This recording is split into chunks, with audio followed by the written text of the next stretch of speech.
What's going on, y'all? CODI here, back with a new type of video once again. In this video, I'll be ranking every main arc in Higurashi from worst to best. Now, for the sake of clarity, it's more so a least to most favorite ranking, but worst to best just kind of sounds better. If you do disagree with this list, then you are wrong, but no, seriously, I'd be shocked if anyone completely agrees with this list, and quite frankly, a little bit mortified. I can genuinely see any of these arcs being somebody's favorite arc in the series, despite my own misgivings about some arcs in particular. I personally love Higurashi. It is one of my favorite series of all time at this point, so do keep that in mind throughout this video, because I will be ripping the series to shreds at least once in this one, because I have something I need to vent about. Either way, the arcs that I will be discussing are the 8 main arcs of the story. Those are Onikakushi, Watanagashi, Tatarigoroshi, Himatsubushi, Meakashi, Tsumihoroboshi, Minagoroshi, and Matsuribayashi. I will also be including Saikoroshi as well from Higurashi Rei, but, shockingly, I'm not going to include the love arc in Rei, or, the love arcs, I guess, but, they're just so similar.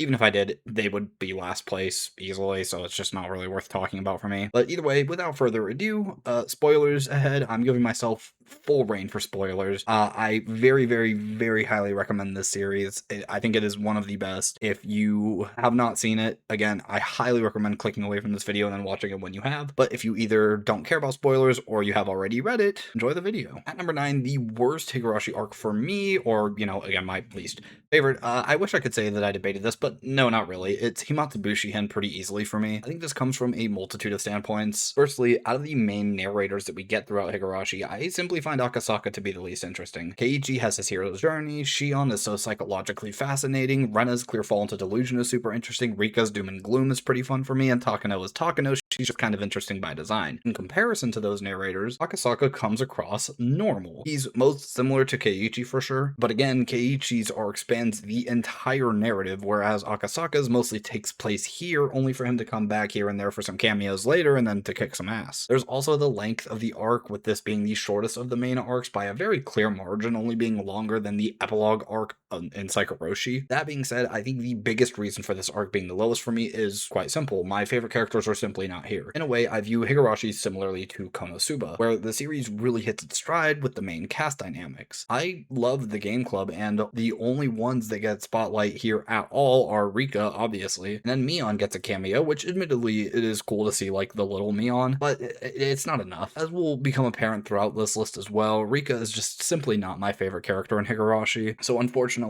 I can't say it's too shocking for me that the arc surrounding her character ended up ranking very low. That being said, I liked Oishi a good bit in this arc, and I did like Rika and Akasaka as well. However, this arc is just simply outmatched by every other arc in the series for me. Though I do want to make a small addendum here at the very end of this, where, to be very clear, I do still like this arc, it's just that I like it the least out of the Higurashi arcs. Moving on to number 8, we have the other very short arc, Saikoroshi-hen. And I think you can copy and paste some of what I just said here, where, again, Rika, for as much as I do like her in a bubble, she's just not my favorite character in Higurashi, so it is, once again, not shocking that another Rika-focused arc ranks lowly for me. But I will say that's not really why I look at this arc so low, or at least not inherently. This arc is probably the second most frustrating arc for me across the series, and we will be talking about the most frustrating one later, don't worry about it. The main reason for that frustration for me being Rika's dilemma. Higurashi is a series that demands a suspension of disbelief at points. I just could not do that here. Where in this arc, we see Rika, who got her perfect world only to die immediately, which, it was kind of funny, I'm not gonna lie. Either way, she's then taken to another fragment, a very weird world, but one that I conceptually like a lot. Keiichi never moves to Hinamizawa in this fragment because he had never sinned. Mion, the president of the game club, is none other than Mion Sonozaki, the girl who we have come to know in the main timeline as Shion. The switch doesn't happen in this fragment, and thus there is no sin. Satoko still has Satoshi in this fragment, there's no sin. Rena is still called Reina here, there is no sin. Rika's parents are still alive here, there is no sin. Again, conceptually, I really like this idea. In this world, everybody in the main cast is their idealized versions of themselves. Keiichi never moves, Mion is Mion, Satoko has Satoshi, Rena is still Reina, and Rika's parents are still alive. Yes, in this world, Rika is an outcast, and obviously Keiichi isn't here. She's treated differently than normal by the entire cast. Somewhat barring Rena, because it's Rena and she's just like that. But either way, in addition, in this fragment, Rika's mom is actually the reincarnation of Oyashiro-sama, not Rika herself. This world on paper is better in every single single way than the world that she fought for. Rika is given a choice. She can either stay in this new world or return to her old one, and this is where my frustration comes in. On paper, I do understand why this is a tough choice removed from all context. Again, this is the quote-unquote perfect future for everybody. Compared to the other world where the entire cast is burdened by sin and they suffer and they fought for it, I get it. It all does make sense. This world is free of all of that. That's great. However, I don't believe it at all. The Rika who I've come to know throughout the main 8 arcs is someone who I do not at all believe would struggle to make this choice. 100 out of 100 times, I would expect for her to go back to her old world. Those are the people that she really knows. Sin or not, that Keiichi Maibara, that Meion Sonozaki, that Satoko Hojo, that Ren Ryugu, those are the friends that she made along the way, which sounds really stupid, but it's Higurashi, and that's kind of the point. Higurashi's entire thesis is built upon believing in your friends no matter what, and that concept is the cornerstone for the good guys to win in the end, by everybody believing in the same miracle. Furthermore, as soon as Rika learns that this is an option, she should know inherently that everybody in that old world would want her back. She keeps saying over and over again in this arc that the worlds are equal in her mind, but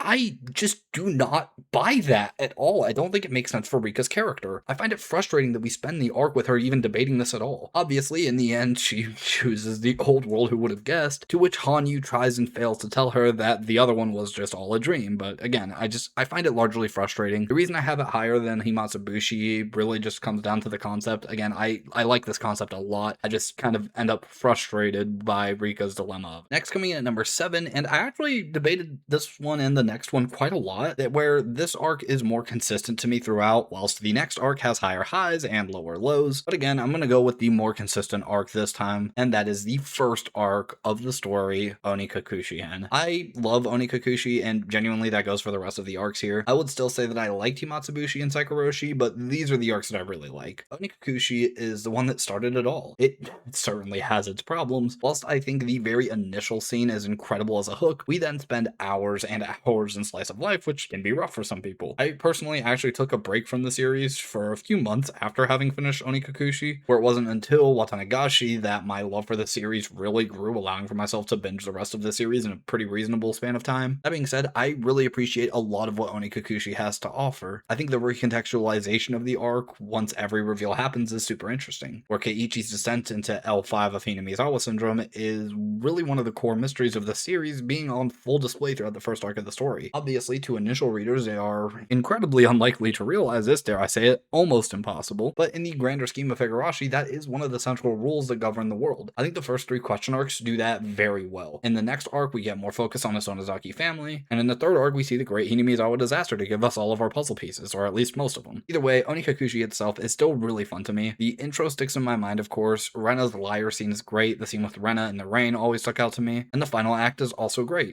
I also personally just felt so fucking bad for Meion in this arc, with Keiichi confronting her about the needle, only for her to say it was just a harmless prank, and it's revealed why later, where she just put Tabasco sauce in it, but Keiichi somehow mistook it for a needle because, again, he's delusional in this arc. Same thing with the whole marker and syringe debacle later on. I also like the touch that Oishi tore the paper behind the clock along with the marker because it made Keiichi look out of his mind, obviously. We also get Keiichi tearing out his throat, which is iconic. All in all, Onikakushi is a wonderful chapter. It's just a shame that it's only the beginning of an even more wonderful series of events to come. At number 6, and here we are, I'm about to go on Demon Time, the most frustrating arc in Higurashi for me is the final main arc of the series, Matsuribayashi-hen. Now, I do say final main arc of the series, but obviously Higurashi is huge, it's ongoing, so I mean the final, main arc of the original run of the series. Matsuribayashi is the hardest arc for me to rank because my thoughts on it are more complex on this one than they are for literally any other arc. Well, let me start with the conclusion because I know some people really don't like it. Personally, I thought it was fine, it was alright. I was let down by the ending because I had read Umineko years ago and I was hoping for a similar level of catharsis in this conclusion, and I certainly didn't get that, but I still liked it well enough. I thought it was okay, but let's shift focus to the start of the story with Takano. Takano as a perspective character works incredibly well. I find her to be super fascinating, particularly the way that they explore her trauma, where we see her grandfather's research into Hinamizawa syndrome get laughed at and stomped on, only for her to get a very similar scene much later on. I think that aspect of her character in particular is handled incredibly well. The scene with her in the rain in the prologue really speaks to me. I loved it a lot. And after the Takano backstory, we get to the connecting fragment section of Matsuribayashi, a concept that I absolutely love. I think it's really, really fucking cool conceptually. In execution, I think it's fine. It didn't blow me away, but I do still think that it's fun that it's here. Then we get to the real Matsuribayashi, and I cannot help myself any further. Buckle up because I am about to shit all over this series. Before doing so, let me once again say that I love Higurashi to bits. The impending diatribe I'm about to go on is an anomaly. I love most of what this series has to offer, but much like Chapter 11 EX of Honkai Impact 3rd, another story that I love to bits, there is one aspect of Higurashi that I find absolutely fucking deplorable. I think the Matsuribayashi has quite frankly one of my least favorite plot points in anything I have ever read, and I have read a lot.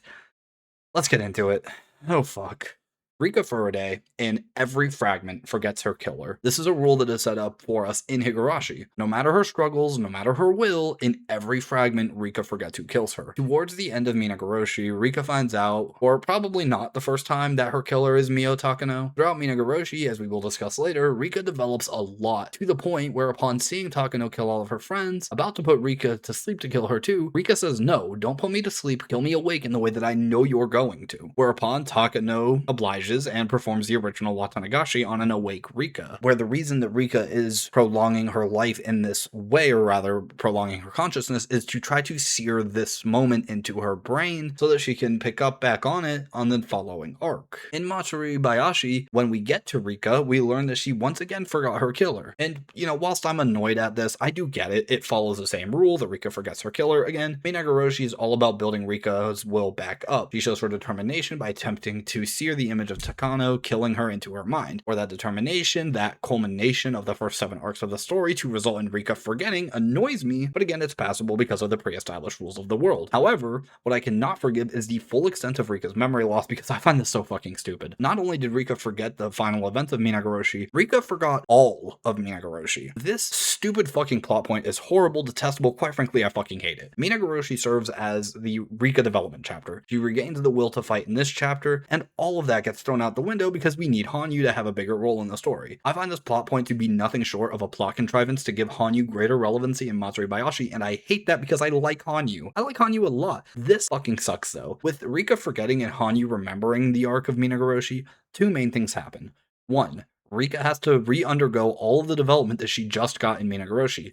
2. Hanyu knows the culprit and is finally willing to get off of her ass because of it, and that's the only reason she's willing to get off of her ass. I mean, they have the whole discussion at the end of Minagoroshi, we'll talk about it later. I don't think I need to explain why Rika being forced to develop again is bad, but the Hanyu thing I want to get into a little bit more. Hanyu is pessimistic to the umpth degree throughout all of Minagoroshi. While Rika slowly becomes more and more determined to fight for the fragment in Minagoroshi, Hanyu consistently regurgitates that this world will end the same way they all do, and that Rika should acknowledge that before she gets hurt again. What's more important here is that we are watching Rika develop slowly throughout the whole arc, whereas Hanyu remains stagnant. However, it is Rika's determination and the subsequent failure that results in Hanyu, a being who has existed for hundreds if not thousands of years, to suddenly switch up, develop in a second, and flip her entire character around. This is so stupid. Again, the only reason that Rika forgetting Minagoroshi fits into the plot, in my opinion, is to force Hanyu onto the stage. I love the scene in Minagoroshi where Hanyu is being accepted by the main cast. It's such a wonderful scene, but her developing so quickly is only a way to service the narrative. Thematically, I get it, because the whole point of Minagoroshi is to showcase that everybody needs to believe in the same miracle for that miracle to occur. But either way, I digress. Because of this plot point, the roles reverse now. Now it's Hanyu who believes and needs to convince Rika. I also want to bring up something else.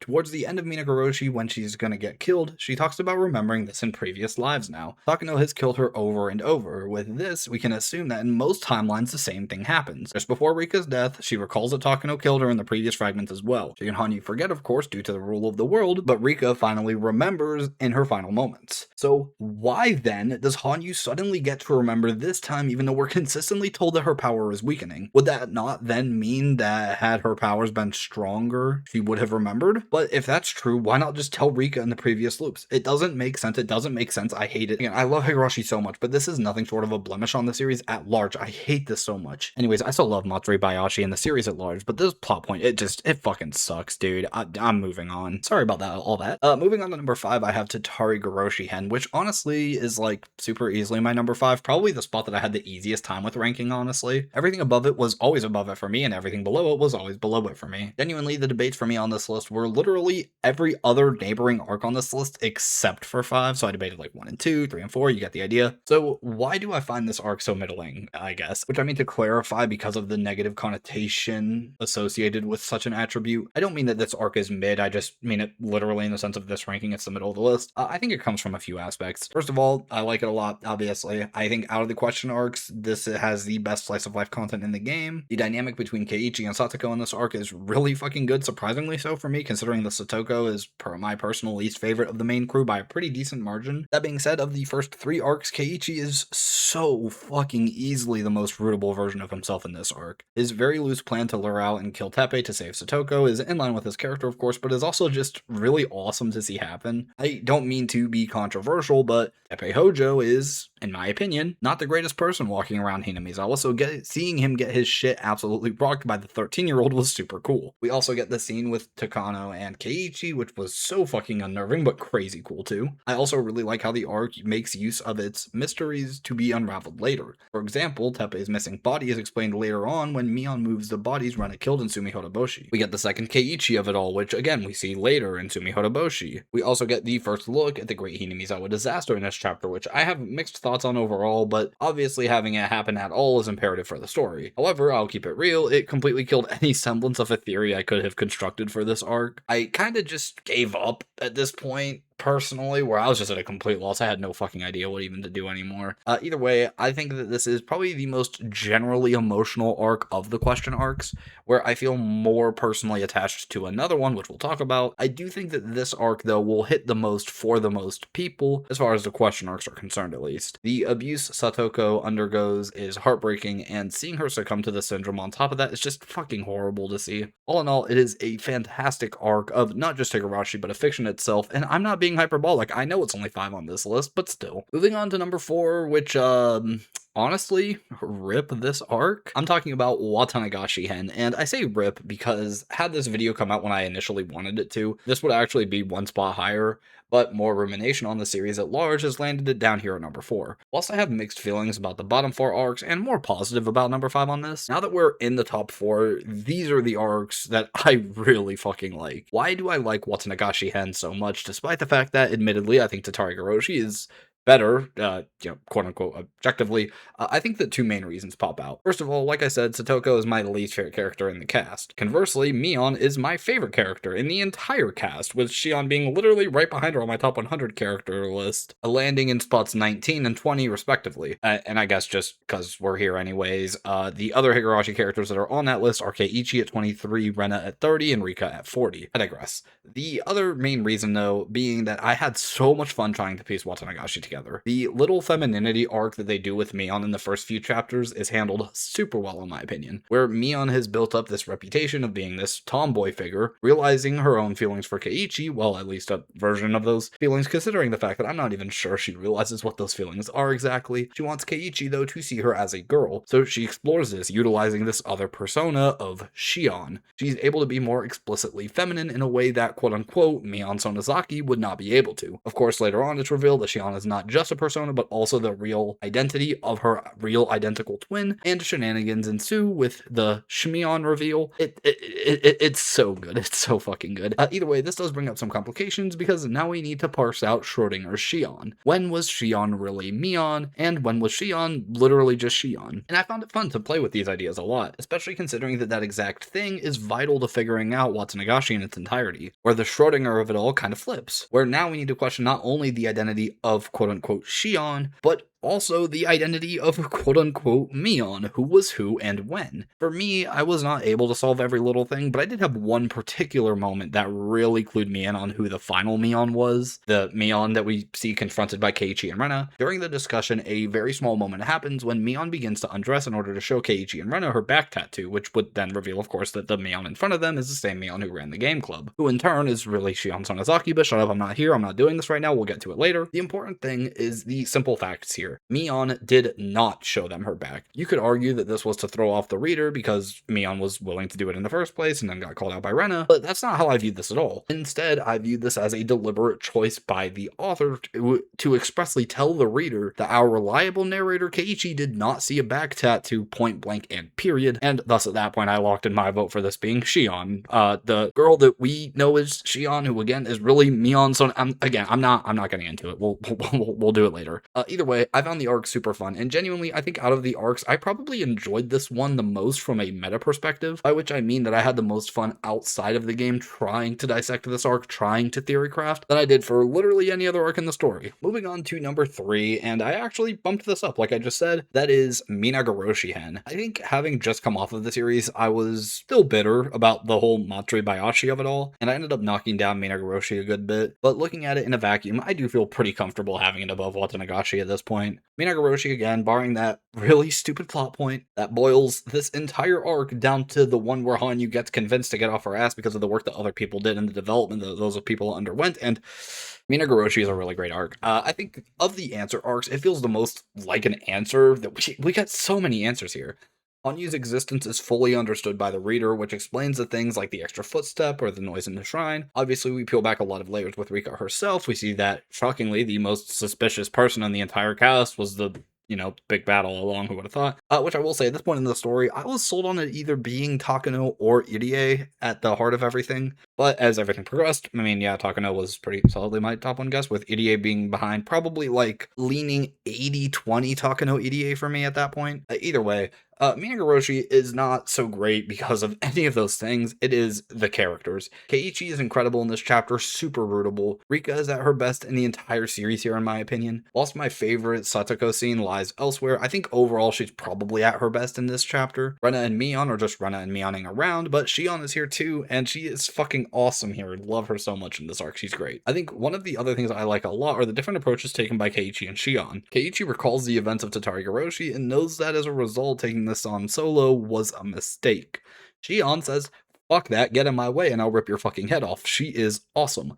But this desire for Keiichi to save Shion from herself is really cool. What I like even more, though, is that Keiichi is open about his recollection. Rena talks about this weird dream she had explaining Tsumihoroboshi, and Shion is quiet, only whispering something to Mion, which obviously hints that she recalls at least bits and pieces of Meakashi, which really contextualizes why Shion is so desperate throughout this arc to save Satoko, as if she had to atone for what she had done back in Meakashi. Either way, to pivot, seeing Satoko's final resistance is beautiful, and Rika's development through the chapter is really good. Watching her go from this doom and gloom nothing matters into actively fighting for the here and now, it was just super great, and it's a really good arc overall. And now, the top 2, and these are easily the top 2 for me. I think this is the peak of Higurashi, and it's not particularly close for me. These 2 arcs are really in their own little tier. I love these ones to bits. The debate for me for which one to put at number 1, though, was a debate on theology for the list. Was this a personal ranking based on favoritism, or an attempted anti-bias objective ranking? I will say that it doesn't really matter which one, because my personal